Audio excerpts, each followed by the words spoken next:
So I don't really know where to begin when talking about The Boys season 5. Um I made videos on seasons 2, 3 and 4, not a lot of videos, just kind of halfway point videos of how I was feeling about the seasons at the time. So if you want to see my opinions on those, check them out. They're from a while back, but I guess I'll give like an overview of how I felt about the show up until now before kind of talking about season 5. And there's going to be spoilers for season 5 in this video, like full spoilers for it. I'm not really going to hold back. I'm going to be talking about deaths. I'm going to be talking about pretty much everything. So if you haven't seen the season yet and you're planning on seeing it, don't use this video as an indicator of how on if you're going to watch it or not, because I'm going to be spoiling everything. But it came out a week ago, so I would assume most people have seen it already if they want to see it. I'm kind of supposing this video is going to be more so for people who have seen the show and who want to see opinions on it and stuff like that, rather than for anybody who's wondering if they're going to see it or not. But basically, I loved seasons 1 and 2. I loved most of season 3. For seasons 1, 2, and 3, I thought each season of the show was the one of the best seasons of television of the years that they came out. Now, season 3 lost me at the very end. I thought season 3, up until the finale, was the best season of the show. I thought every episode was huge. Every episode was colossal. The stakes were insane. And actually, season 3, it felt like it could have been a final season for a lot of the episodes. And it was just the finale. It felt very safe. It felt like it took all the characters and it was about to clash them all together, and then they decided to put them back on the shelf because they remember that they have spin-offs and they have more seasons of the show, so they can't do anything too crazy and shake up things too much, which was kind of a defeat after the promise of season 3 up until that point, showing how crazy things are going to get and how everyone's this close to snapping. And then they wiped that all clean and are like, well, we've still got 2 more seasons to make, so we can't do anything too crazy just yet. And that took the wind out of my sails for season 3. I was such a defender of that season up until that finale. Then season 4 came out, and I enjoyed season 4 for what it was. Like, it was still an enjoyable week to week show to watch, but a lot of my fears on The Boys as a franchise to that point, and The Boys as a show in general, they started to really solidify themselves with season 4. I don't know, it was like I'm not an American, obviously, so maybe I this isn't something I can really criticize. But one thing The Boys has always been is like a satire of superhero franchises and like DC and Marvel in general. Whereas season 4 of the show definitely fell into that real kind of thing where it felt like it was far more about satirizing American politics and satirizing the current state of things over there in America, rather than the wider superhero genre in a lot of ways. And maybe for Americans that is something that they far more want to see in their TV shows and something they want to do. But as a non-American, it took it from something that I could relate to because I really loved DC and Marvel to something that I was like, every character who's showing up in The Boys now is a reference to some figure in America, in American politics that I'm not familiar with, that I've never heard of. So a lot of the show started to kind of fall flat for me, where it was like, I didn't know the things they're satirizing anymore. I don't know the things that they're making fun of anymore because I'm obviously not American. Whereas before it was like, oh, I get it. That's a parody of the Flash. That's a parody of this other DC thing or this other Marvel thing. And it kind of lost a lot of that. On top of that, I felt like The Boys got very hypocritical, where, the first few seasons it was making fun of superhero franchises and making fun of DC and Marvel and how crazy things can get when they're always announcing things. There was that long running joke about Dawn of the Seven, which the logo of that was just the Batman v Superman Dawn of Justice logo. Like a lot of like really funny little in jokes like that. And then in season 4 there was this scene that was meant to be the boys partying like D23, the Disney Expo, where they announce all the upcoming Marvel films and shows and Star Wars films and shows and everything like that for the next couple of years. Uh Really funny, but it doesn't come across as funny as it used to be when The Boys itself is now a franchise. Like when The Boys season 4 came out, we'd already had Diabolical, which I'll give that a pass because that's the sort of animated short films, and then Gen V season 1, which I like Gen V, but it plays into the idea that The Boys is a franchise now. So it felt weird laughing at The Boys making fun of other superhero franchises when that's just what they are at the moment. Whatever about all of this, I still had high hopes for season 5. I was still really looking forward to it because seasons 1, 2, and 3 are, despite some slight issues, some of my favorite TV seasons of all time, some of the most enjoyable TV watching experiences I've ever had. And, I was really excited to see how the show would wrap up and how they would deal with all these characters, and how finally the wheels would come off and nothing would be safe anymore and we could do anything and it would be great. I was really, really, really excited to see them do all of this. But then my biggest complaint about season 5 is that despite all the wheels coming off and despite nothing being played safe anymore, at the end of the day, nothing mattered in the season. Like, something big would happen in one episode, and then in the very following episode, that whole thing that just happened wouldn't be talked about anymore, wouldn't be important anymore. We'd just move on from it. And it gave this weird feeling where, like, yeah, big things would be happening in the season, but when there's no consequences for the big things happening, and we're not able to see the repercussions of the big things happening and see how it's affecting the wider country of America and the wider world of the boys' universe, what's the point? Like, a big thing was, it was so exciting to see when all these soups would just drop the facade and just start going ape shit and killing everybody. But, like, I didn't want to see that because I wanted to see them do it. I wanted to see it because I wanted to see the reactions. I wanted to see how that would affect the wider world of the boys. But the boys season 5, it never committed to being able to showing things affecting wider characters or a wider world or anything. It felt very small scale. It felt like everything was confined to rooms and that we couldn't really show the outside world at all. Like, when I'm talking about nothing matters, I'm going to give you a bunch of examples here of things that just off the top of my head. So, in season 5, episode 1, A-Train dies. It's a pretty great death. Following episode, he gets a brief funeral, and he's basically never mentioned again. In episode 5, Firecracker dies. Another thing that's meant to be a big deal and show Homelander finally, snapping fully, and he's not taking he's not, like, just gonna let things slide anymore. It's mentioned twice in the following episode, and that's it. And they are really brief mentions. Black Noir dies in episode 6. Again, you would think this is going to be a huge deal. It's mentioned once in the following episode, never mentioned again. At the beginning of episode 7, Homelander kills the US president, something that you would think is a huge deal and should affect the entire world of the boys' universe and should be the kind of thing that starts setting the final stages of the show in motion and really push things forward, but it doesn't matter. It's barely addressed. It's barely talked about. Nobody really outside of, like, Homelander and Ashley are kind of aware that it happened. They kind of just move past it. Homelander had already been basically the president in, without the name for most of the season. So nothing changes when he does actually kill the US president. Soldier Boy is locked back up in his icebox at the end of episode 7. He's not mentioned at all in episode 8. Stan is caught by the deep and handed to Homelander at the end of episode 3. He has one scene between episode 3 and the finale, a really brief scene. Then in the finale, he's already head of Vought again.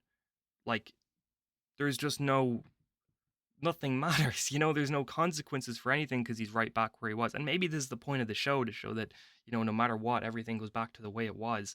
But I don't know. We're watching a TV show. We're not watching real life. There should be consequences for things in a TV show.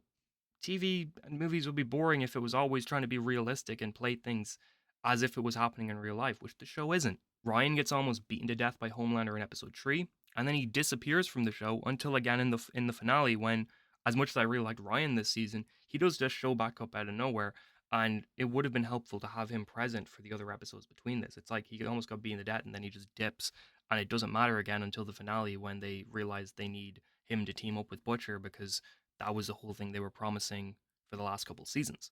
Samir and Newman's daughter, that I'm blanking on the name of, just disappear from the show. Now, I'm not as annoyed about things like this where characters like disappear and don't show back up, because I mean, I think it makes sense in the universe they just escaped. But it's a pattern in The Boys season 5 where a lot of things just get missed or don't get followed up on and just disappear from the show. And Samir and Newman's daughter is one of those things. Sage, who was right beside Homelander doing all of his bad shit, finally at the last second turns, and then she gets to just walk off and nothing happens with her, which I assume is because they're trying to keep a lot of these characters around for the spin-offs. Homelander's lasers that could cut Kimiko in half in the first episode of the season, and his lasers that have cut his arm open when he was giving himself V1. Those lasers that are hugely powerful. They burn Stormfront in season 2. Like, that's even before the V1.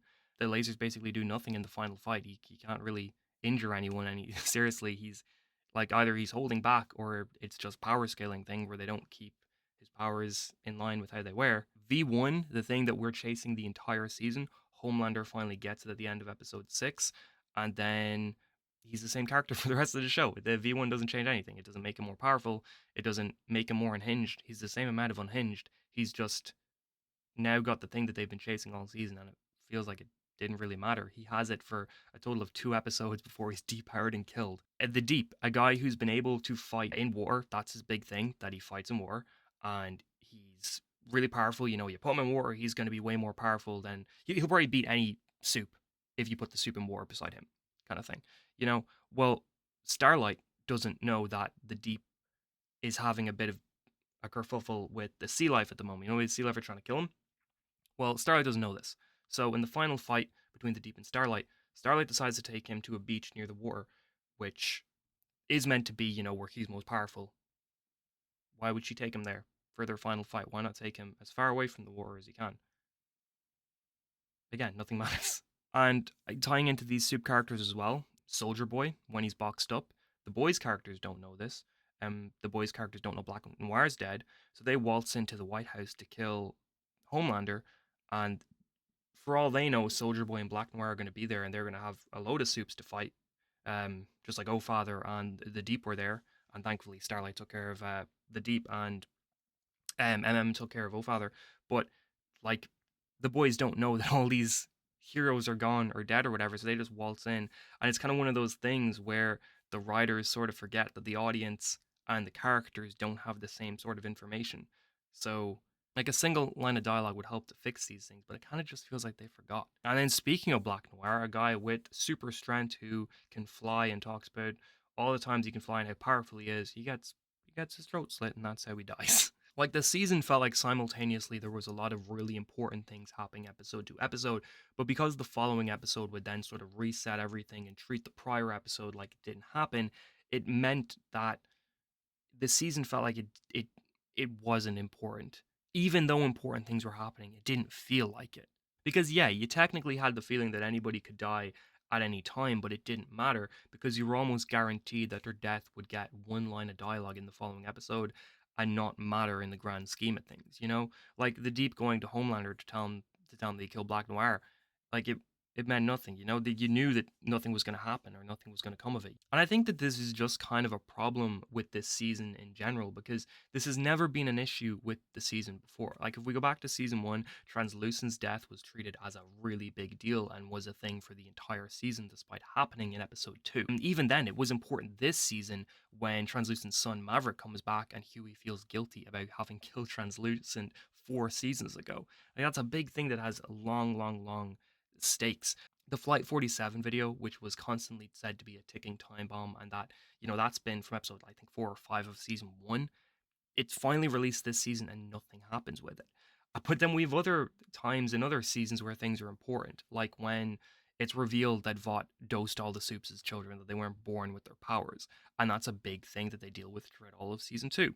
When Stormfront's revealed as a Nazi in the season 2 finale, that's a thing that's mentioned constantly throughout season 3. Still mentioned in seasons 4 and 5 a little bit. And yeah, I guess this is probably just sort of a final season problem where they don't have the time to spend on these important things, so they're pretty much mostly just swept away and presumed to be dealt with off screen and in the background. But that doesn't hold as much weight for me when so much of the season felt like side quests or like spin-off setups. Like I mentioned briefly earlier, that though I enjoyed Gen V, it's hypocritical of the boys' writers to be making fun of superhero franchises than to just go and do the same thing themselves.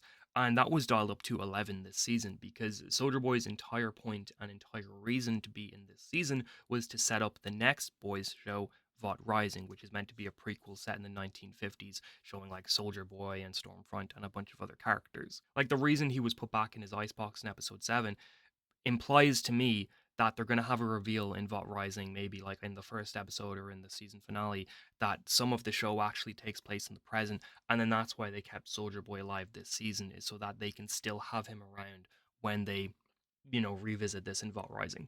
Every line of dialogue Soldier Boy has this season feels like it's about a character that we haven't seen in the show yet, because that character is going to appear in Vought Rising. Like, it feels like sloppy exposition in a lot of ways. Or it's about Stormfront, who he's now calling Clara, and they're clearly implying that there was a huge love thing between them and Vought Rising, which we're going to see in Vought Rising. But that in itself feels like something that they just came up with when writing Vought Rising, and they're now trying to not retcon, because it wasn't like Soldier Boy ever mentioned her a whole lot in season 3, but it's a little thing that they're now pushing into season 5 of the show so that they don't have to do as much explaining about it in Vought Rising. Then you have Bombsight, a character who was never mentioned in the show before this season, and then he's mentioned like every second line of dialogue as if he's the most important character on the show, sort of thing. And then he shows up for 10 minutes just to get depowered and run off into the distance.